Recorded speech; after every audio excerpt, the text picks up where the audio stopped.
Florida, 1933. In the dead of night, under the shroud of silence, a man walks into a cemetery. He isn't here to grieve. He isn't here to mourn. He comes with purpose, with obsession, with a twisted mission only he can understand. This man is Carl Tanzler, a hospital radiologist, respected by many, yet tormented by visions only he believed in.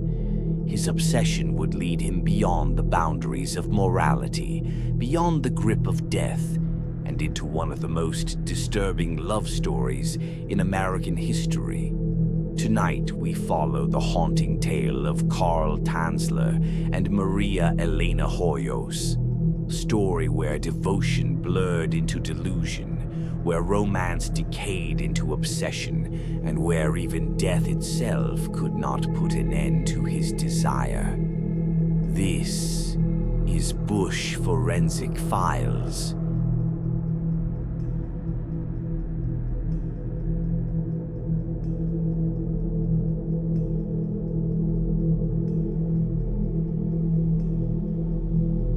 Georg Karl Tanzler was born on February 8, 1877, in Dresden, Germany. From the outside, his childhood appeared ordinary, but Karl insisted that from an early age, his life was shaped by visions. He claimed that his ancestor, Countess Anna von Cosel, appeared to him and revealed his destiny, a woman with long, dark hair, a striking beauty, whom he was destined to love for eternity. This vision became the anchor of his existence. To him, she was not just a dream, but a prophecy, a calling, a promise that somewhere in the world, this woman awaited him. As a young man, Tanzler was restless. He traveled widely, visiting India and Australia, chasing opportunities and perhaps searching for that vision in every face he saw. After the devastation of World War I, he emigrated to the United States, settling in Florida with his wife and 2 daughters. But his marriage was strained. The family lived together, but Carl's mind wandered elsewhere. His obsession with the woman from his visions never faded. Though he had a wife, though he had children, he believed his true destiny lay ahead, with the mysterious woman he had not yet met. And in 1930, in the humid streets of Key West, Florida, Carl Tanzler believed he had finally found her.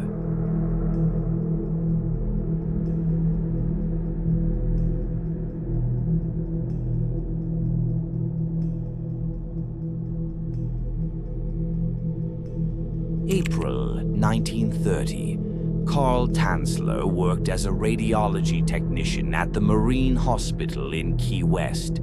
It was there, in the sterile white halls, that he encountered the woman who would consume the rest of his life.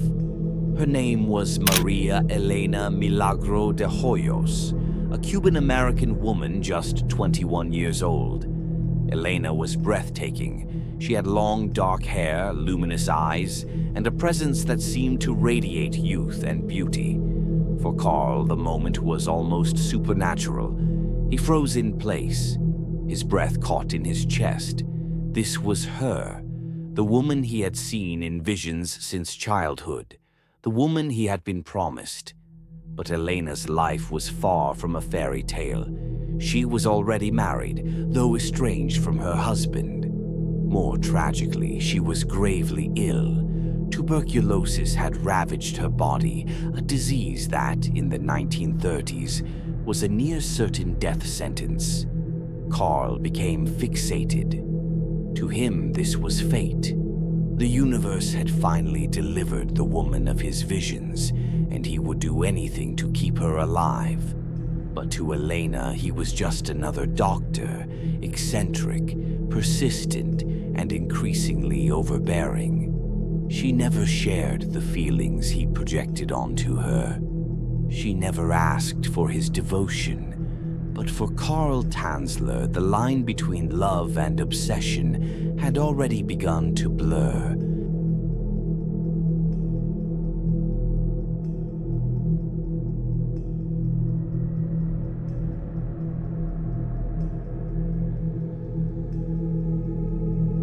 Tanzler poured himself into Elena's life. He brought equipment from the hospital into her home, convinced he could cure her illness. He mixed concoctions, prescribed remedies, and experimented with untested treatments. He showered her with gifts, jewelry, clothing, even perfume. And beyond the medical care, he professed his love. Over and over, he declared that she was his one true destiny. But Elena never returned his affection. To her, Carl was not a lover.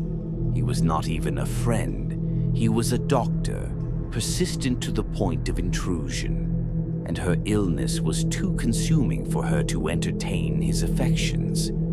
On October 25th, 1931, the inevitable came. At just 22 years old, Maria Elena Hoyos lost her battle with tuberculosis. For her family, it was devastating. For Carl Tanzler, it was catastrophic. Yet even in death, Carl would not let go. He insisted on paying for her funeral. He arranged for her to be placed in an elaborate above-ground mausoleum built in Key West Cemetery.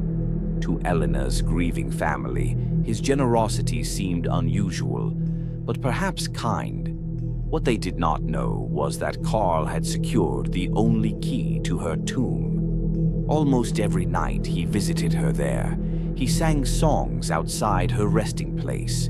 He spoke to her spirit. He claimed Elena whispered to him from beyond the grave, begging him to take her away. To Carl, death was not the end. It was merely another barrier, one he was determined to break.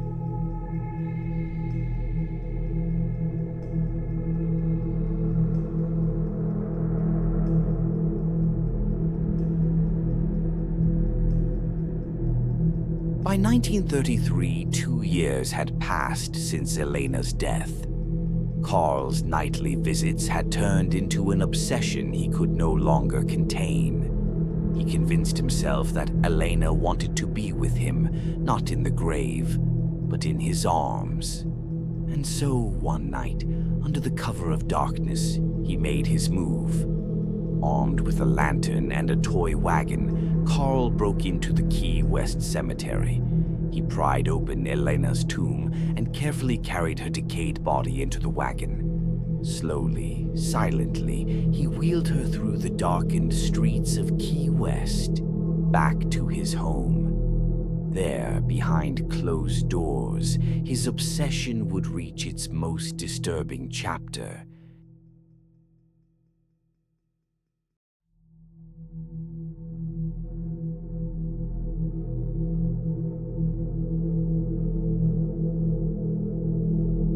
Elena's body was in an advanced state of decay, but Carl refused to accept the reality of her death. He believed he could preserve her beauty, even restore it. He wired her bones together with piano wire, rebuilding her fragile skeleton. He replaced her rotting skin with wax, plaster, and silk cloth.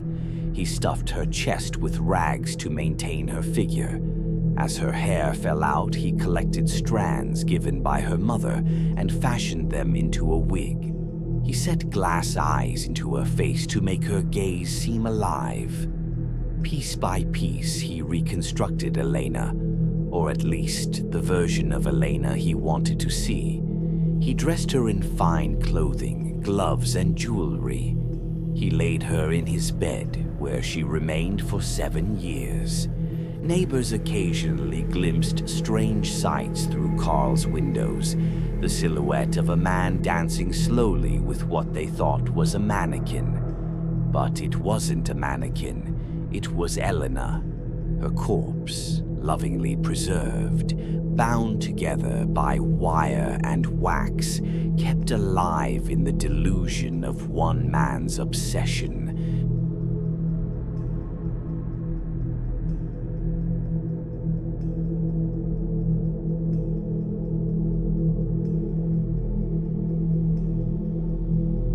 In 1940, whispers began to spread through Key West. Rumors that Carl Tanzler was living with something unnatural inside his home. Elena's sister, Florinda, grew suspicious. When she confronted him, her worst fears were confirmed. Inside Carl's home, in plain sight, lay the body of her sister, reconstructed, dressed, and grotesquely preserved. Authorities were called immediately.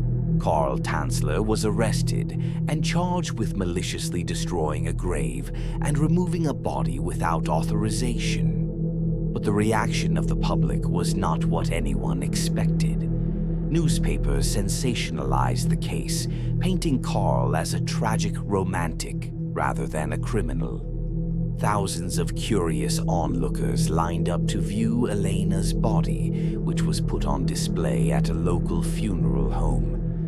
Elena's remains were eventually buried in a secret, unmarked grave to ensure she could finally rest in peace. But even in death, her dignity had been stolen. Her story twisted into a public spectacle.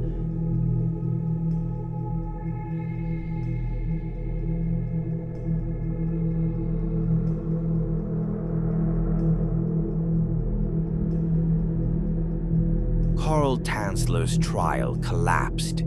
The statute of limitations had expired, and despite the grotesque nature of his crimes, he walked free.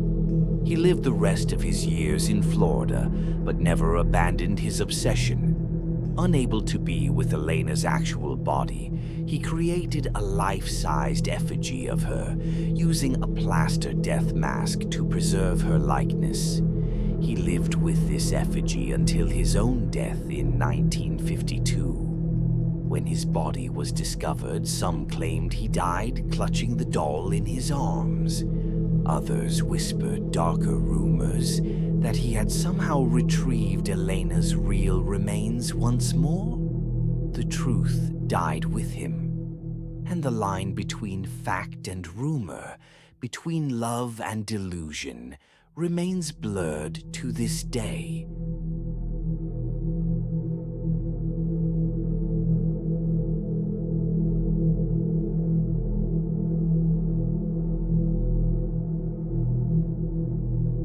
This is not a story of love. It is a story of obsession. A story where grief turned into madness, where dreams became delusions, and where one man's refusal to let go blurred the boundaries between life and death. Carl Tanzler believed he had found his destiny in Elena Hoyos, but what he left behind was one of the most disturbing tales of devotion the world has ever known. Carl Tanzler's case is more than just a macabre love story. It's a window into the human mind when obsession turns into madness.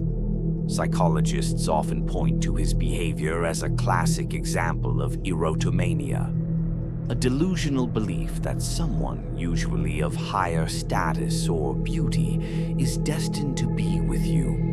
In Tanzler's mind, Elena wasn't just a woman he adored. She was the literal fulfillment of visions he had carried since childhood.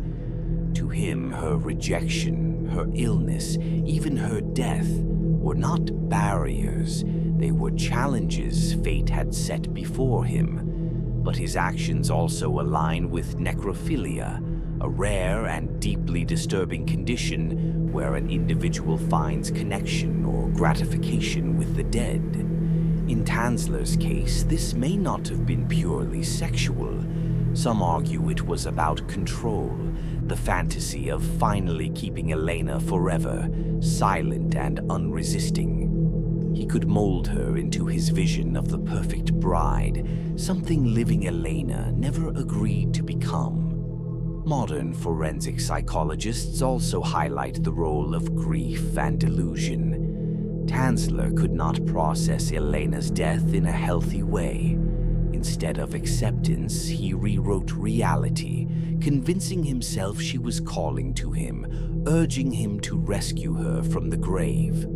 His fantasies blurred so completely with reality that he no longer distinguished between love and possession, between devotion and desecration. Ultimately, Carl Tanzler represents the darkest edge of obsession, when love loses its humanity and becomes something monstrous. His story forces us to ask, was he a heartbroken man who lost himself to grief? Or a predator who used death as an excuse to claim what life denied him? This was Bush Forensic Files.